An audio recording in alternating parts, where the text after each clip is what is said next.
Hello, this is Natalia from UT Physicians. I'm a health educator with UT. I am here introducing the class on pesticides. So thanks for joining and I hope you enjoy.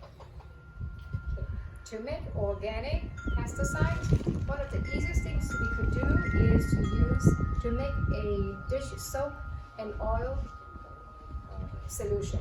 So what you need is a spray bottle, and you fill up the spray bottle with water.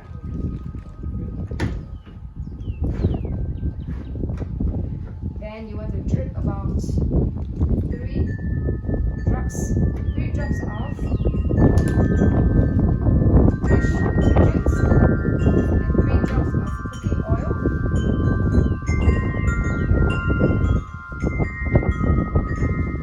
You kind of have eyeball.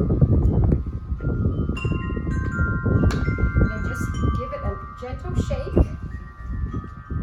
and that's organic pesticide.